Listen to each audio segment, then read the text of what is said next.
Welcome, everyone, to the Nerd Journey Podcast, episode number 144. We're joining you every week to talk IT career progression and bring you the advice we wish we'd been given earlier in our careers. I'm your host, John White, at BJourneyman on Twitter, joined by my co-host, Nick Cordy, at NetworkNerd_. Hey, Nick, how's it going? Hey, John, I'm doing great. We are pre-sales technical engineers with backgrounds in IT operations. We hope our career discussions will be vendor neutral, relevant across disciplines, and remain timeless. If you're enjoying our content, please drop us a positive review on Apple Podcasts or wherever you subscribe. And if you want to get in touch with us, tweet or DM at Nerd Journey. Ultimately, we're just two nerds on a journey. A journey to virtual enlightenment. So let's take a trip. Awesome, Nick. Hey, so today is part 4 of our ever-lengthening discussion on Deep Work by Cal Newport. If listeners haven't listened to any of this yet, go ahead and check out part 1, which is episode 141, where we discussed basically the first half of the book, which covered the why of deep work, like what the definitions of deep work are and kind of the hypothesis of the value of deep work. And then in episodes 142 and 143, we talked through the first rule of actually applying, the practical rule of applying deep work, which was work deeply. But there were many, many subpoints and subtleties to that, which is why it took us 2 episodes to really talk through the entire thing. Today, we're actually going to cover the entirety of rule number 2. But first, I'll talk about the format. We're going to do some summarization of the definitions of deep work, shallow work, and cover the hypothesis and why we're even talking about this book. And then we're going to do a little bit of summarization of the parts of the second rule on how to apply and actually do deep work. And we're going to take little breaks to answer some questions along the way. Namely, do we believe the point that's being made? Does it apply to each of us? Does it make us want to change? And what, if anything, do we anticipate changing? One thing we realized along the way is that this is how we kind of want to read books deeply from now on. And we also wanted to kind of model that for our listeners. This book is kind of making a big impact on us, and we wanted to kind of reread it with this format, summarize big points, take notes on it, really react to it, understand what our reactions are, and actually record those reactions, and then record what we're going to try to change based on those reactions. I think, it's not just for this podcast that we're doing this, but we're going to try to do it for, kind of the significant books in our lives from here on out. And the ones that are relevant to our, core topic of career progression, we might do this again. Probably not, maybe to this depth, or maybe it just depends on the book. So with that in mind, Nick, do you want to talk us through why we're even reading this book? Absolutely. So let's do definitions. What is deep work? Well, it's not work in a deep hole, I'll tell you that. It's professional activities performed in a state of distraction-free concentration that push your cognitive capabilities to their limit. These efforts create new value, improve your skill, and are hard to replicate. And that is the exact opposite of shallow work, not to be done in shallow water necessarily. Non-cognitively demanding tasks that are often done while distracted, which are easy to replicate and do not create a lot of value in the world. So with those 2 definitions in mind, Cal Newport makes the deep work hypothesis, which is the premise of this book. The ability to perform deep work is becoming increasingly rare. At the same time, it's becoming increasingly valuable in our economy. As a consequence, the few who cultivate this skill and make it the core of their working life will thrive. So for us, that was pretty compelling, and we wanted to bring that information to our listeners. We both agreed that, and that was kind of the beginning of us deciding to bring that to the podcast, right? Yeah, we want to create new value for you and for us. We want to improve our skills, and we don't just want to duplicate somebody else's jam. Absolutely. We want it to be hard to replicate. Rule number 2, John, is embrace boredom. So what Newport says is that our ability to perform cognitively demanding tasks with intense concentration actually needs training. It's a skill and not a habit. So we think that we can lead highly distracted lives and then turn on concentration when we need it. But studies show that that is wrong. Newport says, don't take a break from distraction. Instead, we should take breaks from focus. So if you train your brain to be distracted, and you need that dopamine hit of changing tasks or seeking out a digital distraction, you're not going to be able to perform high-level deep work. So what Newport says is we shouldn't schedule deep work. We should assume that everything is deep and then schedule the small times for shallow work. Ah, very cool. Yeah, so there's some subpoints to that, right? The first subpoint is that this strategy works even if your job requires a lot of internet use and or, prompt email replies. So you can schedule time blocks for those tasks. Just schedule them more frequently. And just make sure that you keep the discipline of actually scheduling those things and not just succumb to doing it whenever the urge hits you, right? So again, the idea is avoid that dopamine hit. Do your deep work, maintain your concentration, and then if your time block actually says, hey, this is the time you're supposed to be responding to email or be, highly reachable, then go ahead and do that in this block of time. The second point here is regardless of how you schedule your internet blocks, you must keep the time outside of those blocks absolutely free from that highly connected use.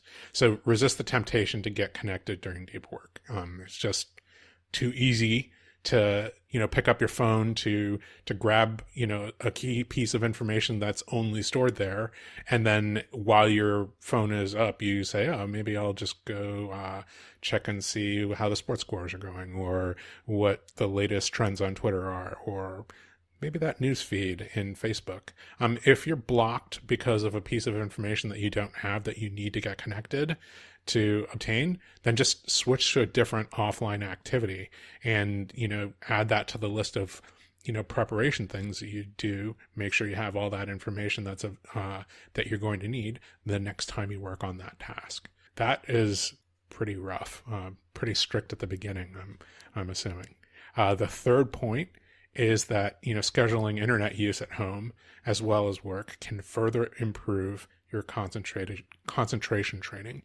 So you can't just leave work and abandon your good behaviors any more than a professional athlete can train all day and then go home and ignore the diet that they need to support their top performance. You can't let your brain get wired for distraction during your time off. So again, that's another reference to just, hey, it's outside of work hours. So now I'm going to, start doom scrolling, just, use YouTube as your entertainment channel, or, just start scrolling through Netflix previews and or whatever distracted behavior you happen to engage in.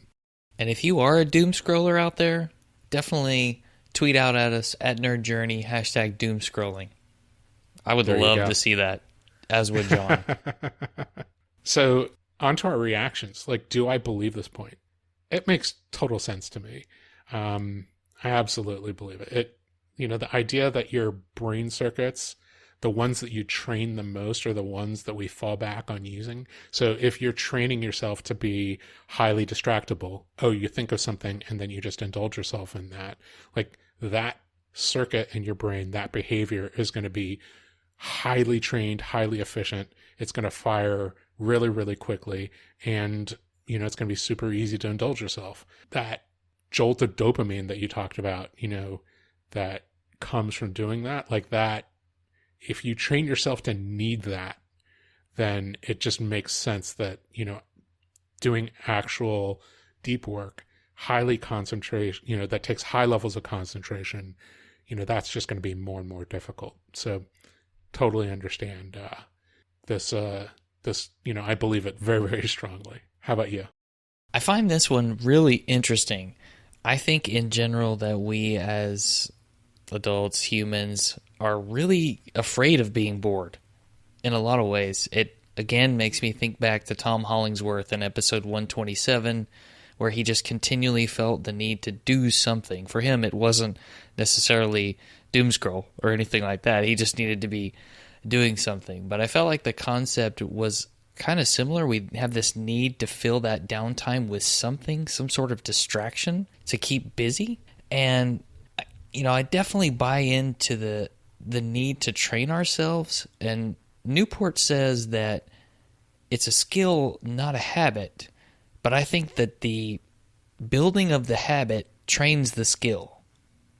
And that's the dependency chain that works here. And when we build those new habits in the right way, as he says, structuring the time blocks, then it won't encourage us to seek the distractions in our downtime. Yeah, that's a really good point and a really interesting take on it, I guess. I mean, as you were talking, I think it just reminded me of, I don't know, it might have even been listening to Cal Newport's podcast, Deep Questions, where he said, at no other point in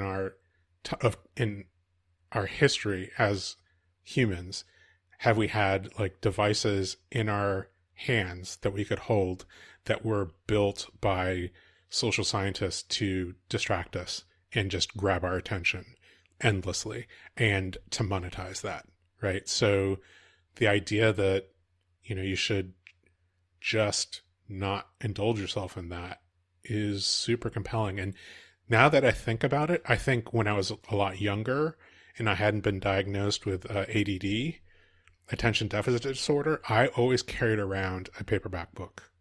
And that is what I used to distract myself. So if I didn't like what was going on in class, I would just read my book. I mean, in the middle of class, right? It was not good. I think television works the exact same way, right? You just binge watch a Netflix show or an Amazon Prime show or, Disney Plus show, whatever.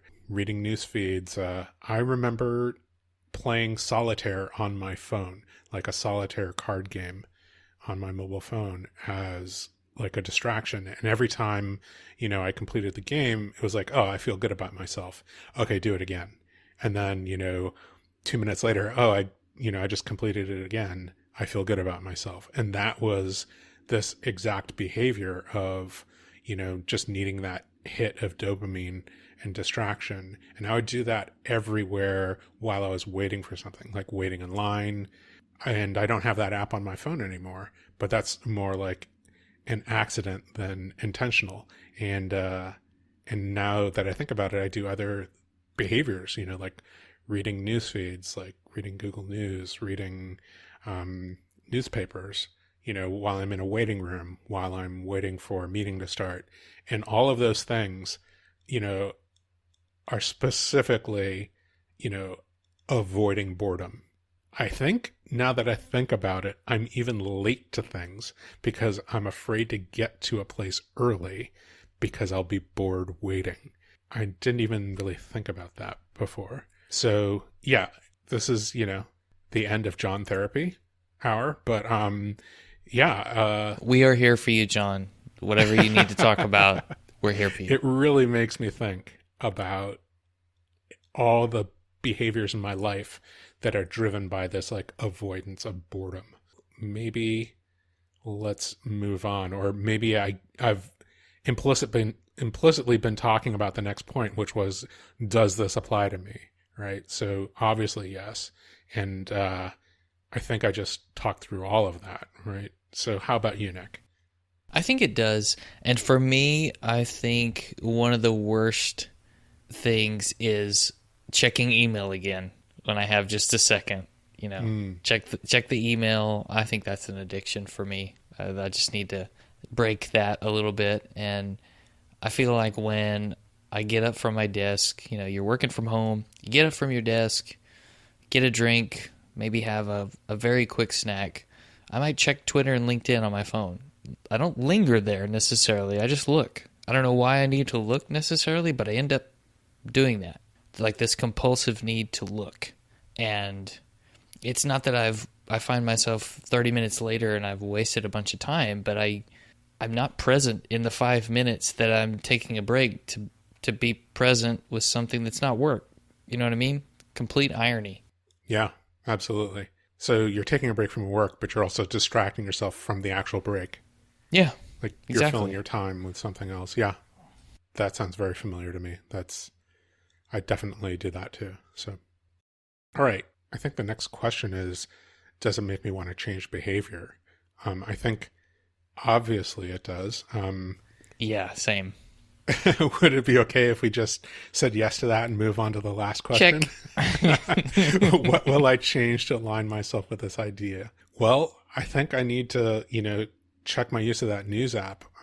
Maybe uninstall it, block it. So that's, the thing I think I just mentioned I use to distract myself the most. And I'm not sure what the point of it is. My need to be up to date with the most current of current events is really not that high. Like that doesn't affect my life in any way that I understand. Like if I read the news like once a day as maybe part of breakfast, almost like reading the newspaper while eating breakfast, like that would probably be okay. Or during like a specific coffee break, in the morning, maybe that would be okay to like block off a specific, area of time to say, oh, this is when I'm going to catch up on like, world news, and not like entertainment news, but like actual, current events in the world. But it probably doesn't even need to be every day. It could be twice a week probably, and I'd still be fine, right? If, there's probably enough like spillover talking to other people to, find out stuff that, important goings on in the world, so I think just keeping that tight schedule on stuff like that, and maybe YouTube, like that is, my like video consumption. And, it's very, very easy for me to go from video to video to video, like recommended 5-minute video to another recommended 5-minute video, and so on and so forth for like hours. And that's, again, it just feels like distraction again. Now, if I went through and scheduled like a block of like 20 to 30 minutes of videos where I'm saying, okay, here I'm programming exactly what it is that I'm watching, watch through that, enjoy it, and then maybe sit and think and react to it. Write down some of my reactions. Maybe, that's my combination of like, catching up on the news too. That's a little bit different from just like kind of endlessly chaining like related video to related video. Even if I see something that's recommended, like maybe it would make sense to like add it to the queue of things and like strictly keep a schedule of like only 30 minutes rather than just like, going from recommendation to recommendation. I don't know. Those are the two things that I can think of like right away. I think I've already turned off my email notifications. So I think my addiction to email is a lot lower. I kind of don't want to use email as my task list, and I think I've successfully moved off of email as my kind of task organization system. So I feel pretty good about that. But yeah, newsfeed and YouTube. Nice. Yeah, I think that for me, I may need to log out of Twitter and LinkedIn on my phone apps, because I did this with Facebook. Before we did this podcast, I can't remember if it was in between my readings of Deep Work, but at one point I changed my Facebook password and I decided, you know what? I'm not going to log back into it on my phone, because I find that I waste too much time there. It'll turn into 10 minutes, just a quick check, and I'm like, no, I don't like that. I just wasted 10 minutes that I could have been asleep, usually at night sometime. I don't want that. So maybe I need to do that, or maybe I should just leave my phone in my office when I get up to take a break. It doesn't have to be with me. It's not attached to my body. It doesn't have to be in my pocket, and I'm not so important that I can't hear the ringer if someone calls me from the other room. So being away from the phone for 5 minutes is not a huge deal to take a short break. And I think as far as the structuring and scheduling, I probably just need to work on that in general. I have done better about closing down email for a little bit to try and focus, but it seems like there's this subconscious grinding away of I need to know what's coming in. Maybe that goes away after a while, but that's what's happening right now. Yeah, I think what I found was that I was depending on email notifications to remind me to do things. Ah. Also, like the emails that had already been sent, like that I didn't delete or archive out of my inbox, was kind of my reminder to do things, right? That's how I knew that I needed to do something, was because it was in my inbox. So once I took it out of the inbox, and then made it a task, I think Outlook has tasks that I think you can create from an email, right? So if you just move your task organization system from a single threaded inbox to single threaded, Outlook task, then it's not you're checking your inbox to remind yourself. I don't know what it is for you, but for me, it was always that I can't remember everything. I know that I'm forgetting something. So I'm just trying to remind myself what's going on by looking at my email to make sure that somebody isn't reaching out to me because I've forgotten to do something critical. And it was just that kind of low level anxiety all the time. So now that I'm creating a task, I always create a deadline, and that deadline shows up in my calendar, right? So I know I'm not forgetting anything. That's just the most simple and rudimentary task management system that you can have. Yeah. It's That's an helpful. email is not a task, right? A task is a task, and it can be based on an email, and it can be linked to an email, but that email is not the task. I don't think for me it's so much I'm afraid I'm forgetting. It's a fear of, I'm not going to be responsive enough.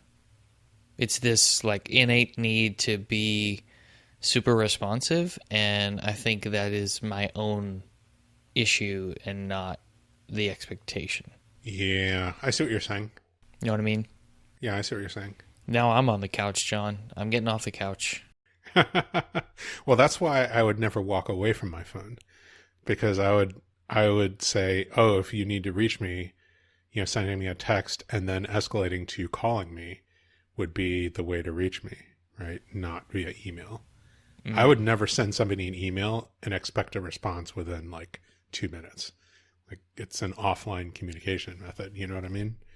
But if I was calling somebody or leaving them a voicemail, it shows a little bit more urgency. Or war dialing them, right? Call, hang up, call, hang up, call, hang up until they pick up. That is a real emergency. That's what I would expect somebody to do in an actual emergency, right?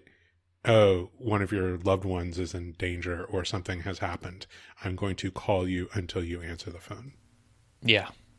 Right. Makes sense. If I was in a work meeting and I saw, somebody call me 4 times in a row, probably the 5th time I would say, guys, somebody's trying to reach me. I need to break away just in case it's an emergency. That's how I'd react. Yeah. Right? I think that's perfectly fair. Yeah. I don't know. Maybe I should publish that to people though. I just kind of expect that everybody knows that, which is probably not fair. That's a good point. The assumptions we make that may or may not be true. Yeah. Yeah. All right. Maybe move on to the next section. Works for me. Okay. So the next point here is to work like Teddy Roosevelt. And if you don't know how Teddy Roosevelt worked, he actually went to school, and he had these super short periods of intense concentration with no breaks, no distractions, and he was still able to complete his classwork, an amazing amount of work in such a short period of time, and he gave himself a tiny amount of time to do it. So you should try to do the same thing every now and then. I think he said maybe do this to yourself once a week, but emphasize the intense concentration and not necessarily the short periods. Kind of puts that pressure on you. Another one is meditate on a professional problem while you're engaged in mostly a mindless physical task, like going for a walk. Maybe you're folding laundry. And continue that intense focus. One suggestion for this is to be wary of distractions and looping. So if something else pops into your mind, you need to redirect your thoughts back to the problem you need to focus on. That's an important one. And then the second suggestion under this is to structure your deep thinking. So we want to review what the variables of the problem were that you're working on, define the next step, question you need to answer, and think about that. At the end of your time, whenever that is, consolidate your gains and make sure you know the answer you came to or the progress you made. Record it. Record your progress. And I'll let you take this last one. All right. Yeah. The last point is I think the title of the last point was memorize a deck of cards. And he gave the example of people who were doing engaged in other cognitively demanding work. So I think the point here is engage in other cognitively demanding activities that can help you in your deep work process. So it acts like additional training. And the examples that he gave were memorizing a deck of cards, and there's like a specific methodology to do that. I think, wasn't there another example of a man who converted to Orthodox Judaism like pretty like late in his life, and he was engaged in like the serious study of the Torah, which goes along with that. So like that activity was incredibly cognitively demanding. And as he improved in that, he found that he was able to improve other parts of his work life, right? So it's this idea of have another hobby in your life or some other like non-work activity that is also cognitively demanding. And that will keep you focused on that type of work or that kind of training and ability outside of your work life. Or if you do want to learn how to memorize a deck of cards, just read Moonwalking with Einstein by Joshua Foer, and he talks about the memory palace technique that you can use. Fascinating book. Yeah, that was the exact reference in Deep Work as well. And he even talks a little bit about the technique, the memory palace technique in Deep Work. But yeah, I think reading Moonwalking with Einstein is kind of a cool thing. It was a fun read. So how about these questions and reactions? Do I believe this? For me, I believe parts of it. I think I feel suspicious of the work like Teddy Roosevelt section because it feels a little bit like the journalistic philosophy of Deep Work, which was, on a dime, shift into this intense deep work period of time without any warning. So that time pressure, I understand, but I'm always suspicious of it, right? Because it's that applying pressure upon yourself, like ramping up the almost the anxiety circuits to get yourself to work by limiting time. And it also, for me, it might act as like an excuse to procrastinate until it's pretty late to do the project and say, oh, well, now I only have one day to do it. And that this is a tactic, not a mistake that I've made. So I'm a little bit concerned about, giving myself an excuse to do that. But I do like the idea of the meditative process and doing something physical while you're also engaged in, just thought, no writing, no reading, but a physical activity like taking a walk. And maybe even taking a walk through nature, right? Which was one of the tactics about, refreshing yourself a little bit earlier on in the book. Just that idea of, just continuing that process, even when I'm not in front of a computer, like that all sounds really, really good to me. The idea of adding a cognitively demanding, like non-work activity, like a hobby, a little bit scary, but I totally understand it, right? So I might or might not have mentioned before on the podcast that I am a swing dancer. It used to be like a fairly serious hobby of mine. And learning how to do that was an intensely cognitive activity.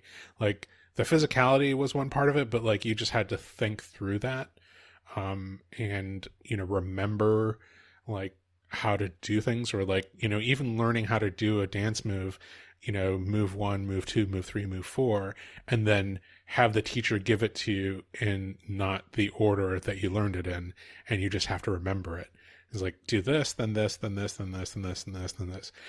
I remember a colleague of mine, or a friend who was learning at about the same time, tell me once, "Hey, I used to not be able to remember directions to a place." And he couldn't visualize a set of directions until after he learned how to swing dance, after which he was pretty good at that. So it kind of goes along with this theory of like, adding this other cognitively demanding activity can improve your functions in other areas. So do I believe it? Absolutely. How about you? Well, I like the idea of the short burst, honestly, and putting some pressure on yourself. Unlike me. However, I like the idea. Remember, I said I like the idea. I think I would have to test it because I feel like it would up my stress level.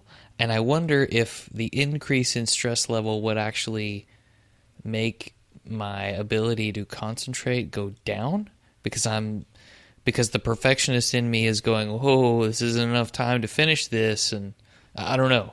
There would be an internal struggle there that I'd have to experiment with quite a bit. And I really like the idea of structuring your deep thinking.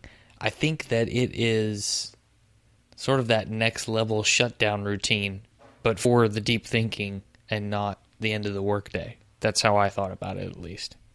Yeah, I like that. Actually, when you were talking, it reminded me of something else from, I think it was Your Brain at Work by David Rock. And he talks about how your brain actually needs like a balance of stress hormones and like reward hormones. And that might have been like dopamine and norepinephrine. I don't remember exactly what the details were, but it was just like, it's like finding that balance of engagement and like excitement, but not too much excitement, that to that like stress and inhibition level, like where it starts to become destructive, and not too much of the reward hormones where you just start seeking that out at the cost of actually doing the thing. So I'll have to find that reference and maybe drop it into the show notes. So how about, does this apply to me? I think so.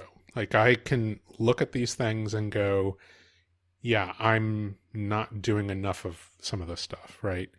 Definitely not the meditation. Definitely not the hobby. Not during the quarantine, during the lockdown. During social isolation time. That's probably a better, more accurate descriptive way of talking about how we've been living for the last 18 months or whatever. Haven't been swing dancing. That's all shut down as far as I'm concerned.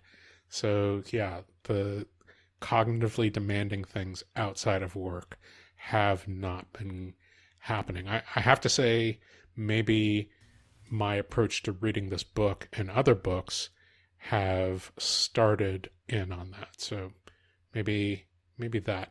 So maybe I am part of the way there. But for the most part, I do think that it applies to me. How about you? Well, I think so.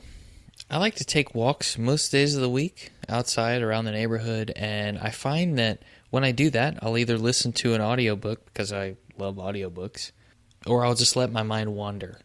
And sometimes it'll naturally focus in on something for a little bit, but it's that stream of consciousness, jump to this, to that. And I don't know that I really have tried to say, okay, I'm going to focus on this thing on the walk and nothing else, and try and fight my brain to focus on just that. We know that exercise stimulates the brain, and as you mentioned, being out in nature helps as well, possibly give you some good ideas. So, yeah, definitely applies. Cool. I think that maybe we should just start consolidating the next two questions together. Sure. Does it make me want to change my behavior? Yes. Yes. I think for the most part. And what will I change to align myself with this idea? I think that I need to start adding meditative walks. Um, so I have like, relatively green spaces in and around where I live. And I'm working from home right now. So to be able to schedule some of my deep work time to be away from sitting in front of the computer makes a lot of sense. So I can say, okay, I'm going to schedule my time, like the first 30 minutes of this hour block that I have blocked off to take a walk and think about problem X. I can definitely do that. As for adding a cognitively demanding hobby, that is harder, but I think that it's worth doing. Maybe I will pursue my reading a little bit more, in a little bit more structured manner. Like, say, listen, I'm gonna read a chapter a night, during the week, and maybe give myself 1 or 2 nights off a week from doing that. But I'm always going to read at least 5 to 6 chapters during the week, and try to do that almost every day. That might be getting myself, back into the cognitively demanding swing of things. How about you? So yes, it makes me want to change my behavior. And like I said before, I feel like my subconscious is already grinding away on problems when I'm doing something else, whether I want it to or not. But again, I need more focus there. I actually invested in the Calm app to help with anxiety. And they have some really good focus music too. It's just instrumental. I like it. Nice, calm piano music. It's pretty good. I enjoy listening to that. But when you do one of the meditations in the app, it's not all woo-woo, get weird kind of thing. It's focus on your breath and be present during this time so that you're not distracted. Help your mind come back to this one thing. And I think that's the same sort of focus you're after to think about a problem. And if you practice those things, these are like short 10-minute meditations maybe that you can do anytime. Sometimes I'll listen to one while I'm walking and just breathe deeply. And you can kind of feel your muscles relax and stuff while you do this, but your brain focuses on a specific thing. So I think part of it is not only the focus, but the being present so you can focus. So I'm going to keep doing the meditation. That is an excellent idea. I think I might try to do that as well. I think I have a different app that accomplishes the exact same thing, with some be present meditations. Recently, my team did one at a kind of an online team meeting, and I found it incredibly helpful. Very energizing, and it also helped really clear my mind of a lot of clutter, right? To just think about myself focusing on breath. Always surprising that type of thing actually works. Yeah. But, it definitely did for me. And you could, if you wanted to, listeners, you could do that as part of your work shutdown routine if you needed to help empty your mind, or even before bedtime. A lot of times that's when I find myself doing it to ease off into sleep without a racing mind. It doesn't mean your mind won't switch gears on you. It takes practice. And they'll even say, thank you for your practice. Yeah, I think that, it goes back to that idea of recognizing when you are distracted, like when you're trying to meditate, to say, oh, I've just become distracted. I recognize that, and then try to get back to the actual act of being present, or whatever it is you're trying to accomplish. Makes a lot of sense. That is a really good thing. I think I just looked it up. The app that I use is Headspace. And I looked at it and it immediately said, hey, it's been a while since we saw you. And I was like, okay, well, I'm not going to distract myself with that right now. But, yeah, don't let that get into your headspace. One thing I'll mention real quick, if you're someone whose workplace has a health and wellness benefit, you may be able to use that to pay for a subscription to one of these apps. So ask about that before you pay for it yourself, or maybe they'll reimburse you. It's not expensive, but ask. Yeah, really good idea. And maybe if you don't have that benefit, ask your boss if you can expense it anyway. There you go. Awesome. Okay, so how about some like summary thoughts just on this rule that we've covered for today's episode? Again, the title of the rule was Embrace Boredom. For me, the idea that we need to kind of restructure our lives around avoiding distraction was pretty compelling. So I really liked the kind of on the nose advice. Here's the things to watch out for. Avoid doing this. Do this instead. Very, very helpful. Just, thinking back, this is like the second or third thing that it's kind of, Cal Newport has kind of pointed out that was like kind of a big ask, right? To just let yourself be, bored sometimes, because that's important for you to be able to like exercise the resistance against distraction. It's a big ask, and sometimes like the things that are worth doing are able to be identified by how difficult it seems to do, or how unreasonable it seems on the face of it. It's not actually that unreasonable, right? To just say, oh, okay, you have a 2-minute break. Why don't you just sit there for 2 minutes instead of checking your phone? Why don't you just think about, what it is that you need to do, or how you're feeling right now, and not just, indulge in, watching a YouTube video or checking your news feed on any of a various number of apps. Like it's actually quite reasonable to not do that, right? But it just feels unreasonable at first. It seems worthwhile to me.